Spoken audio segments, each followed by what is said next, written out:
Hi to all, welcome back to your channel. This is Reena. I hope आप सब बहुत अच्छे हैं, अच्छे से अपनी प्रिपरेशन कर रहे हैं। सो इस वीडियो में आपके सारे सवालों का जवाब दूंगी। पिछले कई हफ्तों से काफ़ी सारे कमेंट आ रहे थे मेरे बारे में, मेरी स्टडी के बारे में, मेरी यूट्यूब अर्निंग के बारे में। तो आप सबके सवालों का मैं जवाब दूंगी। बिकॉज आज संडे था तो मुझे लगा कि इसे बेस्ट डे नहीं होगा ये सब चीज़ें शेयर करने का। काफ़ी दिन से मैं ट्राई कर रही थी कि आपके सारे क्वेश्चन है वो एक एक करके पिक करूँ एंड सबके सवालों के मैं जवाब दूँ। तो इस वीडियो में आपके जो भी सवाल थे ना मुझे लेकर, मेरी प्रिपरेशन को लेकर, मैं कहाँ से क्या चीज़ें कर रही हूँ, कहाँ से क्या पढ़ रही हूँ, मेरी अर्निंग कितनी होती है, हर एक चीज़ का मैं जवाब दूंगी। मैं कहाँ रहती हूँ, मेरा बैकग्राउंड क्या है, मैंने कहाँ से स्टडी करी है अपनी, कहाँ से मैंने कॉलेज कंप्लीट करा एंड मैं अपनी स्टडी को लेकर इतना कंसिस्टेंट कैसे हूँ, कितने टाइम से मैं पढ़ाई कर रही हूँ, कितने साल हो गए मुझे प्रिपरेशन करते हुए, अभी तक मेरा सिलेक्शन क्यों नहीं हुआ, मैंने कितने प्रीलिम्स दी है, कितने मेंस दिए हैं, कहाँ से मैं क्या कर रही हूँ, सब कुछ आप लोगों के साथ शेयर करूँगी। तो वीडियो में लास्ट तक बने रहिएगा। अगर आप भी उनमें से कोई है जिनके बहुत सारे सवाल थे तो आप सबका मैं एक एक करके जवाब दे दूँगी। चलिए वीडियो को स्टार्ट करते हैं। एंड पहला क्वेश्चन तो ये था कि आप कहाँ पे रहते हो और आपको कितना टाइम हो गया प्रिपरेशन करते हुए, इतना टाइम हो गया तो आपका सिलेक्शन अभी तक क्यों नहीं हुआ, वो चीज़ें शेयर करूँगी। तो मैं पहले बता दूँ कि मैं गंगानगर से हूँ। I am from Ganganagar Rajasthan. और गंगानगर के एक छोटे से गाँव से हूँ। गाँव से ही नहीं, मान लो आप खेत है, हम खेत में ही रहते हैं। और मैंने काफ़ी बार आपको अपने घर के चारों तरफ का व्यू भी काफ़ी बार दिखाया है कि ये व्यू है हमारा और हम घर के आसपास क्या चीज़ें हैं क्या नहीं है। और मैं खेत में रहती हूँ, मैं ना किसी गाँव में रहती हूँ ना मैं किसी बड़े शहर में रहती हूँ, तो मैं खेत में रहती हूँ। और मुझे अपनी प्रिपरेशन करते हुए ऑलमोस्ट 2 से ढाई साल हो गया है। और इतना टाइम मुझे इसलिए लग रहा था बिकॉज स्टार्टिंग फेज में मैं इतना ज़्यादा कंसिस्टेंट नहीं थी। जब स्टार्टिंग में मैंने प्रिपेयर किया था तो बहुत ही जोश के साथ प्रिपेयर किया था, बट स्टिल कहते हैं ना कि टाइम के साथ काफ़ी सारी प्रॉब्लम्स आती है। तो काफ़ी कुछ मतलब बीच में कभी काम हो जाता था, कभी कुछ हो जाता था। और हम फार्मर हैं, खेत में रहते हैं, तो जब सब लोग खेत में काम पे लग जाते हैं तो घर पे भी हेल्प करनी होती है। और आपको पता है कि जब घर पे हेल्प करने के बाद में स्टडी नहीं हो पाती है। देन काफ़ी टाइम से मैं बहुत कंसिस्टेंट नहीं थी। बट जब से मैंने यूट्यूब स्टार्ट किया है, मैंने ऑलमोस्ट जनवरी से स्टार्ट किया था, 14-15 जनवरी से मैंने यूट्यूब स्टार्ट किया था, तब से मैं पूरा कंसिस्टेंट हूँ। मैंने कोई भी सिंगल डे भी अपनी स्टडी को लेकर भी वेस्ट नहीं किया है, किसी भी चीज़ में वेस्ट नहीं किया है। भले कितना ही काम हो, कुछ भी हो, मैं अपनी पढ़ाई ज़रूर करती हूँ। इस वजह से मेरा काफ़ी इंप्रूवमेंट भी हुआ है। स्टार्टिंग में 1.5-2 साल मैंने इतनी सीरियस नहीं थी अपनी प्रिपरेशन को लेकर, but now I am consistent and मैं बहुत सीरियस भी हूँ। तो इस टाइप से मैंने अपनी प्रिपरेशन जर्नी की स्टार्ट की थी। एंड अगर आप इस चैनल की स्टार्टिंग में जाकर देखोगे, फर्स्ट व्लॉग देखोगे, तो जिस दिन मैंने स्टार्ट करा था यूट्यूब उसी दिन से मैंने अपना फर्स्ट व्लॉग अपलोड करा है। देन तब से लेकर मैं आज तक कंसिस्टेंट हूँ, अगर आप रेगुलर मेरे साथ जुड़े हुए हैं तो। एंड एक और क्वेश्चन जो सबके मन में आता है, कोई भी क्रिएटर आता है ना यूट्यूब पे, तो आपका उनसे एक ही सवाल होता है, आपकी यूट्यूब से कितनी इनकम हो रही है। देखो, यूट्यूब से इनकम करने के लिए ना आपको एक स्पेसिफिक क्राइटेरिया होता है जिसको आपको कंप्लीट करना पड़ता है। पहले आपका चैनल उस क्राइटेरिया का कंप्लीट होने के बाद मोनेटाइज होता है। मोनेटाइज होने के बाद उस पर एड वगैरह लगती है एंड उसके बाद फिर आपका रेवेन्यू है वो स्टार्ट होता है। और यूट्यूब से रेवेन्यू जनरेट करना इतना आसान नहीं है भाई, बहुत मुश्किल है, सच में बहुत मुश्किल है। एक एक व्यूज़ की ज़रूरत होती है, एक एक मिनट भी इसमें कीमती होता है। तो अभी तक मैंने ना यूट्यूब से कोई भी अर्निंग नहीं किया है। सच बताऊं, अभी तक मेरे यूट्यूब का क्राइटेरिया है वो कंप्लीट नहीं, वैसे कंप्लीट हो चुका है, वो क्राइटेरिया कंप्लीट हो चुका है। चैनल मोनेटाइज भी है, ऐड भी लग गया है एंड अकाउंट भी मेरा है वो जुड़ चुका है गूगल एडसेंस के साथ, बट स्टिल मेरी अर्निंग अभी तक नहीं हुई है। एंड मोनेटाइज होने का मतलब ये नहीं होता है कि आप यूट्यूब से अच्छी खासी अर्निंग कर रहे हो। एज यू नो कि मेरा सब्सक्राइबर बेस भी बहुत ज़्यादा नहीं है, क्योंकि मैं बहुत अफरा तफरी वाली इधर उधर की चीज़ें डालती नहीं हूँ। वही मटेरियल डालती हूँ जो अपनी स्टडी से रिलेटेड होता है, उसके अलावा कुछ एक्स्ट्रा डालती भी नहीं हूँ। और कई बार तो होता है कि 2-2, 3-3 दिन तक भी वीडियोस नहीं डाल पाती हूँ बिकॉज स्टडी भी करनी होती है। तो अभी यूट्यूब से मैंने 1 रुपया भी नहीं कमाया है। हाँ, अलग प्लेटफॉर्म से जैसे आपके साथ कोई पार्टी कोलैब कर रही है, टेक्स्ट बुक वगैरह हो गया, कोई भी अदर कंपनीज होगी, स्मार्ट किडा हो गया, क्लाउड फेयर हो गया, वो सारी चीज़ें आपके साथ कोलैब करती है, तो वहाँ से थोड़ा बहुत आता है, पर बहुत ज़्यादा नहीं आता। वहाँ से मेरे इतना भी नहीं आ रहा है कि मैं अपनी फॉर्म फीस भी भर सकूँ। सीधी सी बात है, वो भी मुझे घर से लेनी पड़ रही है। अपने रिचार्ज वगैरह का भले ही मैं वहाँ से निकाल सकती हूँ, बस इतना ही आ रहा है, बहुत ज़्यादा नहीं आ रहा है। मेरी ज़रूरतें भी इससे पूरी नहीं हो रही है। तो अभी बिकॉज मेरा स्टार्टिंग फेज है, तो स्टार्टिंग में आपकी इतनी अर्निंग नहीं होती है। बट नेक्स्ट टाइम जब भी मेरा यूट्यूब से कुछ भी इनकम वगैरह आएगी, आई डेफिनेटली शेयर वीडियो आप लोगों के साथ शेयर करूंगी कि कितना आया है और कितने महीनों से आया है, कितने टाइम से आया है। तो भाई यूट्यूब में काम करना इतना आसान नहीं है, यूट्यूब से पैसा लेना वो भी स्टार्टिंग फेज में इतना आसान नहीं है। जब आप धीरे धीरे ग्रो होने लगते हो ना, तब आपकी अच्छी खासी अर्निंग होती है। बट स्टिल देखते हैं क्या होगा क्या नहीं होगा। आप लोगों का सपोर्ट होगा तो सब कुछ पॉसिबल है। और जो पूछ रहे थे कि आप वीडियोस वगैरह व्लॉग वगैरह कैसे शूट करते हो, तो उसके लिए ऑलरेडी मैंने एक सेपरेट वीडियो बनाई हुई है, आप उसको जाके देख सकते हैं। लिंक डिस्क्रिप्शन बॉक्स में डाल दूंगी कि मैं कैसे अपने व्लॉग्स वगैरह शूट करती हूँ। तो अर्निंग के रिगार्डिंग आपके जो भी डाउट थे शायद वो अभी तक क्लियर हो चुके हैं।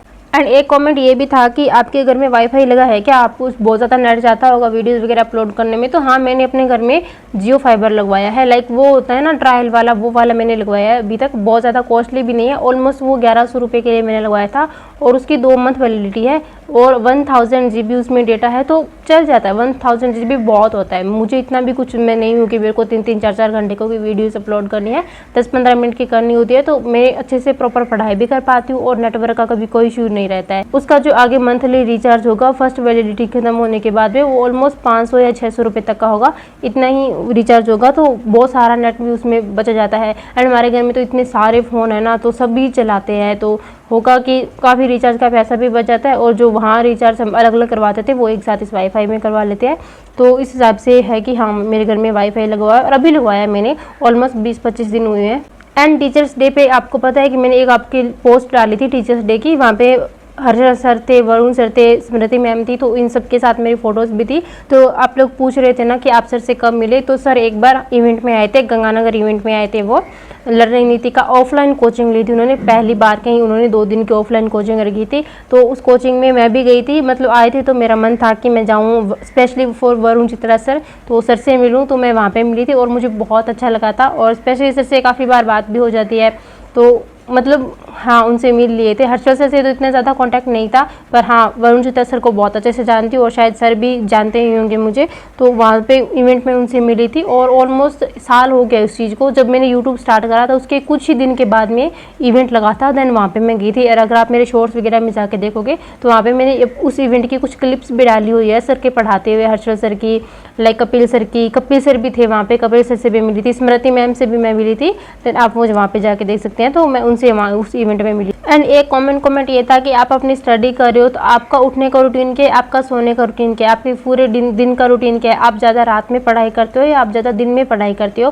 तो I am not a night person, I am a morning person. मैं अपनी स्टडी है वो ज़्यादा प्रेफर करती हूँ दिन में करना, बिकॉज हमेशा से आदत ये है कि रात को पढ़ाई नहीं हो पाती। आपको पता है कि रात में जब किसान लोग होते हैं वो सोते हैं रात में भाई, क्योंकि उनको पूरा दिन काम करना होता है। अगर मैं पूरे दिन में सो गई और रात में पढ़ाई करूँगी तो मुझे दिन में भी तो हेल्प करनी पड़ती है ना। और मैं घर में हूँ ऐसी, मतलब बड़ी, फिलहाल आप बोल सकते हो कि अभी बड़ी बेटी घर में मैं ही हूँ, क्योंकि मेरी एक छोटी कज़न है मेरे चाचा की लड़की और मैं जॉइंट फैमिली में रहती हूँ। मेरी जॉइंट फैमिली है, मेरे पापा, चाचा और मेरे ताऊ जी, मेरे दादा, मेरे दादी, हम सब साथ में ही रहते हैं। मेरी जॉइंट फैमिली है, सब लोग हम साथ में रहते हैं। और हम सभी मिला के बोले तो हम, मेरे 3 भाई हैं और उसके अलावा मेरी 3 बहनें हैं। हम 7 बहन भाई हैं चाचा ताऊ सबके।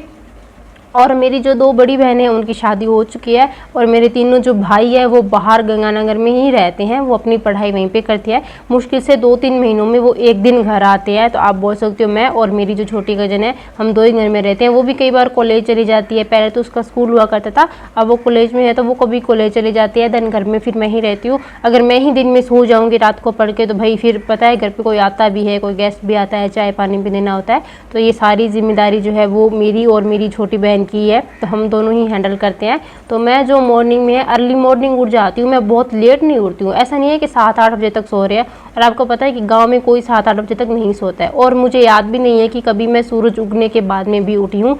सूरज उगने से पहले मैं उठ जाती हूँ, ठीक है, सूरज उगने से पहले मैं उठ जाती हूँ। सर्दियों में बात करें तो वही 6-6:15 बजे उठ जाती हूँ और गर्मियों में 5 या 5:30 उठ जाती हूँ। जब घर की पहले चाय बनती है ना मॉर्निंग में, जब मम्मी उठ के पहली चाय बनाती है, चाय बनते ही मम्मी सबसे पहले मुझे ही उठाती है, तो मैं अर्ली मॉर्निंग उठ जाती हूँ और रात को ऑलमोस्ट 11-11:30 बजे तक सो जाती हूँ। इससे लेट नहीं करती हूँ, 11-11:30 मैक्सिमम मैं सो जाती हूँ। एंड दिन में भी थोड़ा बहुत रेस्ट करती हूँ। रात को 6.5-7 घंटे की नींद होती है, पर आदत है दिन में सोने की, बहुत ज़्यादा नहीं सोती हूँ। तो हाँ, 1-1.5 घंटा बीच में ब्रेक जरूर लेती हूँ। तो ये मेरा पूरे दिन का रूटीन होता है, ताकि मेरा जो पढ़ाई का स्लॉट है ना वो 2 टाइम में डिवाइड हो जाता है, एक दोपहर के पहले, एक दोपहर के बाद में और एक अर्ली मॉर्निंग स्टार्ट हो जाता है। तो 3 स्लॉट में अपनी पढ़ाई को कंप्लीट करती। एंड एक और क्वेश्चन है कि आपका ग्रेजुएशन में स्ट्रीम कौन सा था। तो मैं साइंस स्ट्रीम से थी, मेरे पास PCM था, फिजिक्स, केमिस्ट्री और मैथ।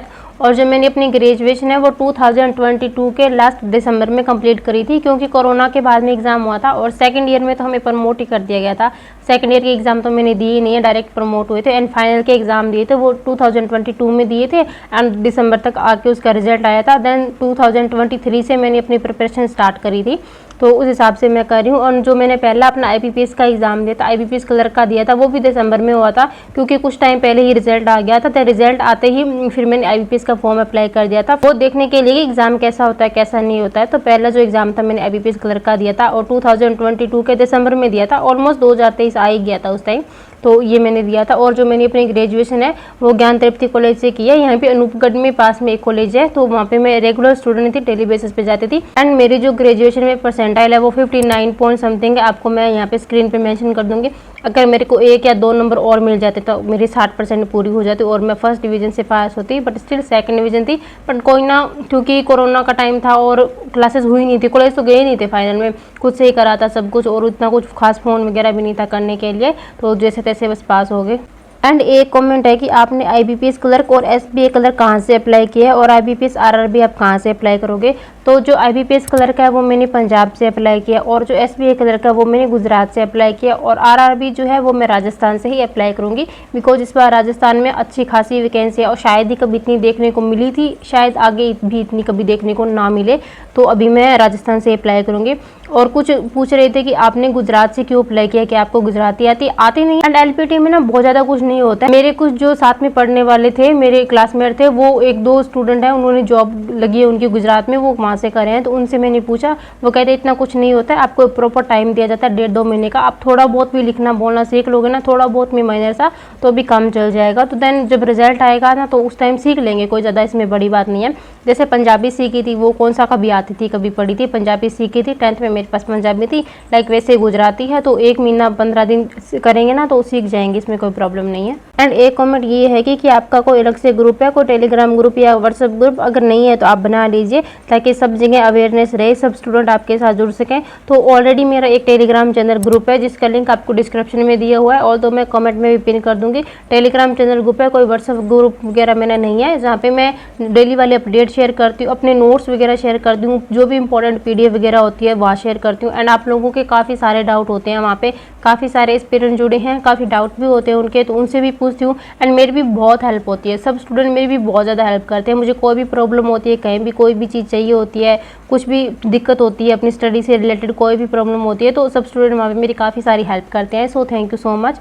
एंड एक मेरा टेलीग्राम चैनल ग्रुप है और व्हाट्सएप ग्रुप वगैरह मेरा कुछ भी नहीं। एंड एक मेन कमेंट है जो हर लड़की का कमेंट होता है, हर लड़की मतलब है कि 2-3 दिन में वो कमेंट देखने को ही मिलता है। कभी भी मैं लाइव में आती हूँ ना तो वही कमेंट आता है कि क्या आपके घर वाले आपको शादी के लिए प्रेशराइज नहीं करे। देखो भाई, शादी तो सीधी सी बात है, एक दिन होनी है, आज करो कल करो परसों करो, बट स्टिल अभी ये है ना कि अपनी प्रिपरेशन भी तो करनी, अपनी पढ़ाई भी छोड़नी। इन सब का ठेका जो है वो मैंने नहीं ले रखा है, इन सब का ठेका मेरे घर वालों के पास है, उनको जब ठीक लगेगा वो तब कर दे। तो मुझे इसको लेकर कोई अपनी सरदर्दी नहीं पालनी है और ना ही मैं पाल रही हूँ, मैं अपना सिर्फ पढ़ाई करती जा रही हूँ।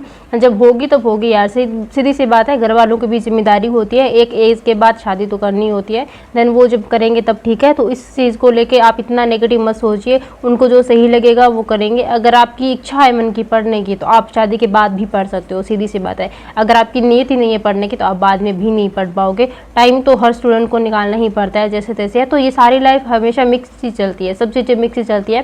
पहले हम कुछ भी प्रेडिक्ट नहीं कर सकते कि क्या होगा क्या नहीं होगा, जो किस्मत में लिखा होगा वो अपने आप मिल जाएगा, जो नहीं लिखा होगा वो नहीं होगा। तो इस चीज़ को लेकर मैं कोई टेंशन नहीं पाती हूँ, जो होगा देखा जाएगा। एंड एक कमेंट ये भी है कि आप यूट्यूब के कौन से इन्फ्लुएंसर को फॉलो करते हो, लाइक स्टडी व्लॉग्स वगैरह जो होते हैं उनके लिए। तो काफ़ी सारे एस्पिरेंट है यूट्यूब पे जो अपने व्लॉग्स बनाते हैं। फर्स्ट ऑफ ऑल तो तमन्ना चौधरी है, काफ़ी अच्छे वो बनाती है, काफ़ी अच्छी इन्फॉर्मेशन देती है। तो ऑलमोस्ट 6-7 महीने हो गए मैं उनके साथ जुड़ी हूँ और मतलब उनकी वीडियोस वगैरह देखती हूँ, तो काफ़ी सही लगता है मुझे उनका। और जैसे लाइक मदन भैया हो गए, मदन भारद्वाज, वो भी काफ़ी अच्छा करते हैं। अंकुर हेयर हो गए एंड कोमल होगी, तो इन सारे इन्फ्लुएंसर है, मैं इनको मतलब है कि हाँ देखती हूँ इनकी वीडियो जब भी फ्री टाइम होता है, और कोई भी चीज़ें शॉर्ट्स वगैरह रील्स वगैरह देखने की वजह में इनके व्लॉग्स वगैरह होते हैं वो देख लेती हूँ। वहाँ से मुझे मतलब काफ़ी कुछ चीज़ें नहीं पता चलती है, लाइक उनके पढ़ने का तरीका मुझे पता चलता है। एंड उनके स्टडी व्लॉग्स वगैरह देखती हूँ तो अपने आप को भी ऐसा लगता है कि हाँ ये लोग इतनी सारी चीज़ें कर रहे हैं और मैं इतना चीज़ें कम कर रही हूँ, तो मुझे ये भी चीज़ें अपनी ऐड करनी है। तो वहाँ से मुझे काफ़ी कुछ सीखने को मिलता है। तो बाकी एक कमेंट ये भी था कि आप सोशल मीडिया में क्या यूज़ करते हो, तो मैं कुछ नहीं यूज़ करती बजाय टेलीग्राम के। मेरा एक सिर्फ टेलीग्राम ग्रुप है, ना कभी मैंने फेसबुक देखा, ना कभी मैंने इंस्टाग्राम देखा। खुद का आईडी से तो मैंने कभी फ्रंट पेज भी नहीं देखा, तो मैंने कोई अपनी आईडी वगैरह कभी नहीं बनाई, मैंने कभी नहीं चलाया, कभी भी नहीं चलाया और शायद आगे ना भी चलाऊँ, बट वो आगे डिपेंड करेगा ना, जब सक्सेस हो जाएंगे तो सारी चीज़ें ही होती है, वो आगे के देखेंगे। बट फिलहाल के लिए कोई भी सोशल मीडिया प्लेटफॉर्म नहीं है मेरे पास जहाँ मैं डिस्ट्रैक्ट हो सकूँ, रील वगैरह देख सकूँ। एक यूट्यूब है, बस वही है, और जो है यूट्यूब है और टेलीग्राम है, 2 ही चीज़ें हैं। टीजी तो भाई हर एस्पिरेंट को चाहिए ही चाहिए, हर इंपॉर्टेंट चीज़ के लिए हमें टीजी चाहिए चाहिए, तो वो है मेरे पास। एंड एक कमेंट है कि आप कौन से प्लेटफॉर्म के मॉक ज़्यादा प्रेफर करते हो, तो मैक्सिमम जो अपने मॉक टेस्ट है वो मैं टेक्स्ट बुक से लगाती हूँ, क्योंकि वो काफ़ी ठीक भी लगते हैं, एग्जाम रिलेवेंट भी लगते हैं। बट एग्जाम रिलेवेंसी की बात करें तो अब उनका लेवल है वो काफ़ी अच्छा हो चुका है, बट स्टिल उतनी अच्छे लेवल की प्रैक्टिस करेंगे तो एग्जाम में भी हम बेटर करेंगे। एंड इसके अलावा मैं गाइडली फॉलो कर रही हूँ एंड स्मार्टकीड़ा फॉलो। 3 प्लेटफॉर्म है फिलहाल मेरे पास जिनको मैं अपने टेस्ट के लिए फॉलो कर रही हूँ। बाकी लाइव मॉक टेस्ट चलते हैं ना, वो हर प्लेटफॉर्म के देती हूँ, प्रैक्टिस मॉक के हो गए या फिर ओलिव के हो गए, स्मार्टकीड़ा, टेक्स्ट बुक, गाइडली, जहाँ पे भी कोई भी लाइव मॉक टेस्ट चल रहा है वो मैं देती हूँ। एंड जो लाइव मॉक टेस्ट की अपडेट है वो आप टेलीग्राम चैनल ज्वाइन कीजिए, वहाँ पे मैं आपको एक लिंक शेयर करूँगी। आप अगर ग्रुप ज्वाइन कर लेंगे तो वहाँ पे आपको डेली अपडेट मिलती रहेगी कि कौन से दिन कौन सा लाइव मॉक चल रहा है। एक कमेंट है कि मैं अपनी स्टडी को लेकर इतना कंसिस्टेंट कैसे हूँ, डेली बेसिस पे इतनी स्टडी कैसे कर लेती हूँ। तो भाई डेली बेसिस की बात करें तो मैं ऐसा नहीं है कि बहुत पढ़ाकू हूँ, मैं रोज़ 12-13 घंटे पढ़ती हूँ, ऐसा कुछ भी नहीं है। हर एक एस्पिरेंट है वो एक जितना हर दिन नहीं पढ़ पाता है। अगर एक दिन में आज 10 या 11 घंटे पढ़ी हूँ तो कल मैं वही चीज़ 7 से 8 घंटे पढ़ूंगी। कभी कभी लाइक ऐसा होता है कि दिन में 4 या 5 घंटे ही मिल पाते हैं पढ़ने के लिए, वो आपकी एफिशिएंसी पे डिपेंड करता है। हर दिन एक जैसा नहीं होता है, हर और कोई पढ़ भी नहीं पाता है। हर दिन 12-13 घंटे पढ़ना कंसिस्टेंसी के साथ में वो बिल्कुल भी नहीं हो पाता, कोई भी एस्पिरेंट नहीं कर पाएगा। और मैं अपना ब्रेक लेती हूँ, लाइक संडे को या थर्सडे को कोई भी एक दिन होता है, मैं बीच में थोड़ा सा पॉज लेती हूँ। ऐसा नहीं है उस दिन मैं कुछ भी नहीं पढ़ती, मैं उस दिन सिर्फ रिवीजन करती हूँ। लाइक संडे है तो मैं अपने सीए का रिवीजन करूँगी, कुछ नोट्स वगैरह बनाए उनका रिवीजन करूँगी, या फिर कोई मेरी बैकलॉग की क्लासेस वगैरह पीडीएफ वगैरह सॉल्व करने वाली बची है तो वो करूँगी। तो एक दिन बीच में मैं थोड़ा सा रिलैक्स लेती हूँ अपने आप को बूस्ट करने के लिए, ताकि नेक्स्ट दिन बहुत अच्छे से पढ़ाई कर पाएँ। तो एक दिन बीच में पॉज लेना बहुत ज़्यादा ज़रूरी है। मैं नहीं पढ़ती हूँ रोज़ 12-12, 13-13 घंटा। भाई जिनको लगता है कि इतना पढ़ती हूँ, नहीं पढ़ती हूँ, इतना सीधी सी बात है। और इतना नीड भी नहीं है शायद पढ़ने की। अगर एफिशिएंसी के साथ में पढ़ोगे ना डेली बेसिस पे 7-8 घंटे ही ज़रूरी है, और कंसिस्टेंट रहना बहुत ज़रूरी है। और मेरी कंसिस्टेंसी का राज क्या है, आप वो भी पूछ रहे हो। था मेरी कंसिस्टेंसी के पीछे का राज है मेरी मम्मी। लाइक मैं अगर आधा घंटा भी फ्री होकर टीवी के आगे बैठी हूँ ना, मम्मी 20-25 मिनट कुछ नहीं बोलेगी, ठीक है देख रही है। जब उनको लग गया ना काफ़ी देर होगी, आधा घंटा हो गया, तो वो यही बोलेगी बेटा बहुत टाइम हो गया, पढ़ना नहीं है। फिर उनकी यही बात है, इतनी सी बात है, मैं आके पढ़ने बैठ जाती हूँ। मैं कभी खाना वगैरह बना रही होती हूँ तो मम्मी साथ में लग जाती है, हेल्प करती है, तो वो मेरे को ऐसे पुश करती रहती है, इमोशनल ब्लैकमेल जो बोलते हैं। तो वही राज है कि कंसिस्टेंट हूँ। और भाई 7-8 एग्ज़ाम एक साथ में लगे हुए हैं, परलिम्स मेंस को मिलाकर 9 एग्ज़ाम है, परलिम्स और मेंस को मिलाकर, ठीक है। आरआरबी, एसबी, आईबीपीएस सबको ऐड करें तो अभी भी हम कंसिस्टेंट नहीं है। 14 दिन के बाद एग्ज़ाम है और अभी भी हम सोच रहे हैं कि हम कंसिस्टेंट कैसे रहें। तो ये किसका फॉल्ट है, ठीक है, ये किसका फॉल्ट है। तो मोटिवेशन वगैरह मेरा कहीं से नहीं आता, खुद का अंदर का ही मोटिवेशन होता है, खुद के मॉक के स्कोर मेरा मोटिवेशन होते हैं कि जो कम आ रहे हैं वो क्यों कम आ रहे हैं। भाई इतना एफर्ट लगा रही हूँ फिर भी मॉक के स्कोर कम आ रहे हैं, इसको इम्प्रूव करना है, सीधी सी बात है। ये मेरा मोटिवेशन है और ये से मैं अपनी पढ़ाई स्टार्ट करती हूँ। बाकी काफ़ी कमेंट आते हैं कि आपने फाउंडेशन कौन से टीचर से करा है, आपने इंग्लिश के लिए क्या करा है, कैसे स्कोर इंप्रूव करा है, रीजनिंग के लिए क्या करा है, मॉक में हमारे बहुत ही कम स्कोर आ रहे हैं उनको कैसे इंप्रूव करें। तो उसके लिए कल मैंने एक सेपरेट वीडियो रिकॉर्ड की थी कि अपने मॉक में स्कोर कैसे बढ़ाए हैं मैंने कैसे प्रैक्टिस करी थी और आगे आने वाले 14 दिनों में मैं क्या करने वाली हूँ, मैंने वो चीज़ें शेयर करी है। बाकी अगर आप मेरे इसी चैनल के प्लेलिस्ट सेक्शन में जाओगे ना तो मेरी एक प्लेलिस्ट लगी हुई है, 2 प्लेलिस्ट लगी हुई है वहाँ पे। एक तरुण ग्रोवर सर की इंग्लिश की लगी हुई है और एक मेरी खुद की लगी हुई है, जिसमें मैंने जो भी स्ट्रैटेजी वगैरह डाली हुई है, जो मेरे सीए के सोर्स वगैरह है, क्या मैं करी हूँ, कहाँ से करी हूँ, देन वो चीज़ें डाली हुई है। अगर आप एक एस्पिरेंट हो, बिगनर हो, रिपीटर हो, आपको कोई भी प्रॉब्लम आ रही है ना, आप बस उस प्लेलिस्ट को हर किसी को सजेस्ट कर देना। आपसे एक रिक्वेस्ट है कि कोई भी कमेंट वगैरह आते हैं आप अगर देखो ना कोई रिलेवेंट कमेंट आपको उस बारे में पता है तो प्लीज़ आप उसका रिप्लाई कर दिया करो। बिकॉज कई बार होता है कि मुझसे रिप्लाई नहीं किया जाता है, टाइम नहीं बचता इतना कि मैं उनको रिप्लाई दूँ। एंड तो फिर आपसे रिक्वेस्ट है कि प्लीज़ आप थोड़ा सा उनको रिप्लाई कर दिया करो। बाकी जो मेरी प्लेलिस्ट लगी गई है, वहाँ पे मैंने सब कुछ शेयर करा है मैं कैसे करी एंड सीए के रिगार्डिंग आगे IPPS PO के लिए मैं क्या करने वाली हूँ, क्योंकि सिर्फ एक ही महीना एग्जाम रहा है। ऑलमोस्ट शायद 12 अक्टूबर को एग्जाम लगा हुआ है IPPS PO का। अभी प्रीलिम्स का रिजल्ट नहीं आया है, बट स्टिल होप पॉजिटिव रखते हैं, लेके चलते हैं। तो उसके लिए मैं अपनी नोट्स रिवाइज करूँगी। जुलाई, अगस्त और सितंबर 3 महीने का तो करंट अफेयर करना ही करना है, और उसके अलावा जून का भी मैं करूँगी। टाइम बचा तो मैं जून का भी पढ़ के जाऊँगी। 3, साढ़े 3, 4 महीने का मैं CA पढ़ूँगी, और उसमें भी मैं बहुत सारी चीज़ें नहीं पढ़ रही हूँ, वही चीज़ें पढ़ रही हूँ जो रिलेवेंट है और जो मुझसे याद हो पाती है, जो मेरे दिमाग में जा पाएगी वही चीज़ें पढ़ूँगी मैं। बहुत एक्स्ट्रा कचरा न्यूज़ इतनी सारी होती है ना भाई, सारी नहीं पढ़नी है। थोड़ा सा स्मार्ट वर्क करेंगे, जो न्यूज़ पढ़ेंगे उसको अच्छे से पढ़ेंगे, जो स्किप करेंगे देन उसको स्किप करेंगे, सीधी सी बात है। तो यही मेरी स्ट्रैटेजी रहती है। बाकी करंट अफेयर के रिगार्डिंग मैंने ऑलरेडी वीडियो शेयर करी, आप वहाँ पे जाके देख सकते हैं। सो आई होप आपके सारे सवालों के जवाब आपको मिल गए हैं। अगर फिर भी कोई सवाल बचा है तो आप कमेंट कर सकते हैं। तो और मैंने ट्राई किया है कि सबको अलग अलग रिप्लाई देने से अच्छा है मैं एक अलग से वीडियो ही रिकॉर्ड कर दूँ, ताकि आपको कोई भी प्रॉब्लम ना हो। और बाकी अगर नए हो तो चैनल को सब्सक्राइब कर देना, अगर पुराने हो तो वीडियो को लाइक और शेयर कर देना। Thank you so much.